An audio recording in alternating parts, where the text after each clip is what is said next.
BRS gear మార్చిందా?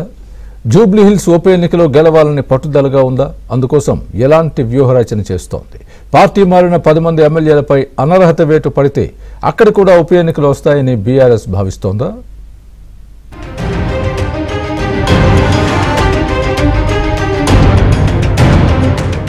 Jubilee Hills ఉప ఎన్నిక ప్రతిపక్ష బీఆర్ఎస్ కు చావో రేవోగా మారింది. సిట్టింగ్ సీటును ఎలాగైనా నిలబెట్టుకోవాలని పట్టుదలతో ఉంది. పార్టీ నేతలకు బాధ్యతలను అప్పగించింది.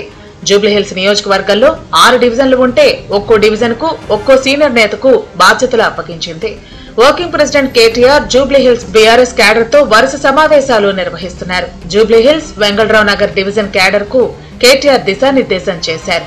నేతల మధ్య ఉన్న గ్యాప్ ను తగ్గించే ప్రయత్నం చేస్తున్నారు. ప్రస్తుత పరిస్థితుల్లో నాయకులు పంతాలకు పట్టింపులకు పోతే పార్టీకి నష్టం జరుగుతుందని కేటీఆర్ హెచ్చరిస్తున్నారు.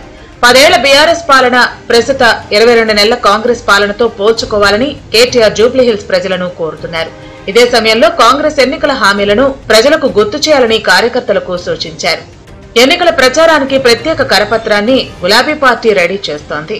జూబ్లీహిల్స్ ఉప ఎన్నికల్లో కాంగ్రెస్ కు ఓటు వేస్తే కష్టాలు తప్పవన్నారు. కేసులు పెడతారు, బెదిరిస్తారు, ఇది అంటారు, అదంటారు. మీరు చూస్తూనే ఉన్నారు కదా, నా ఎంబడి ఎట్లా పడ్డారు. కేటీఆర్ ని ఇలా జైల్లో పెడతారు అని కూడా అంటాడు. భయపడద్దు, రాజకీయంలో ఇవన్నీ కామను. వాళ్ళు ఏందో చెప్తాం, కేసులు పెట్టి బెదిరిస్తాం అనుకుంటారు.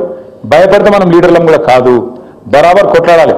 ఒక పీజేఆర్ కొట్లాడినట్టు, ఒక కేసీఆర్ కొట్లాడినట్టు, ఒక గోపీనాథ్ కొట్లాడినట్టు బరాబర్ మనం గల్లీలో నిలబడాలి. ఈ రేవంత్ రెడ్డి ప్రభుత్వం వచ్చినాక తప్పకుండా నాకు తెలిసి కొన్ని వేల ఇండ్లు కూలగొట్టిరు. కొన్ని వేల ఇండ్లు హైదరాబాద్ లో కూలగొట్టింది రేవంత్ రెడ్డి ప్రభుత్వం. ఇందిరమ్మ రాజ్యం అంటే ఇండ్లు కూలగొట్టుడా? మీరిగిన పొరపాటున కాంగ్రెస్ కు ఓటేస్తే మీ ఇల్లు మీరు కూలగొట్టమని లైసెన్స్ ఇచ్చినట్టే అవుతుంది. మరి మీ ఇష్టం. హైడ్రా వస్తుంది, బుల్డోజర్ వస్తుంది, మీ ఇల్లు కూలగొడుతుంది. ఆ తర్వాత మీరు ఎడవద్దు, మమ్మల్ని అడగద్దు అనే మాట బరాబర్ చెప్పాలి. తప్పకుండా యాద్ చేయాలి ఈ మాట. దివంగత మాజీ ఎమ్మెల్యే మాగంటి గోపీనాథ్ సతీమణి సునీతకు బీఆర్ఎస్ టికెట్ దాదాపు ఖరారైంది. అధికారికంగా ప్రకటించడమే మిగిలింది. అయితే పార్టీ నిర్ణయాన్ని గౌరవిస్తానని పీజేఆర్ తనయుడు జూబ్లీహిల్స్ మాజీ ఎమ్మెల్యే విష్ణు చెప్పారు. ఎప్పటికీ కేటీఆర్ తోనే ఉంటానని, కేటీఆర్ కు ప్రమోషన్ వస్తే రాజకీయంగా తనకు ప్రమోషన్ వస్తుందని విష్ణు ప్రకటించడం ఆసక్తిగా మారింది. మరోవైపు బీఆర్ఎస్ ఎమ్మెల్యేలు అసెంబ్లీ సహ కార్యదర్శి ఉపేందర్ రెడ్డిని కలిశారు.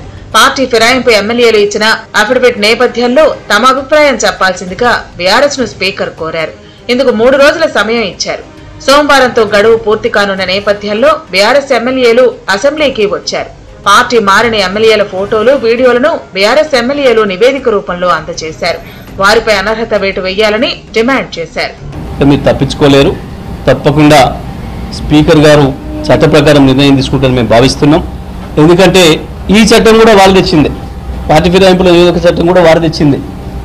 మరి వారి నాయకులు తెచ్చిన చట్టాన్ని గౌరవించే పరిస్థితి ఉందని మేము అనుకుంటున్నాం.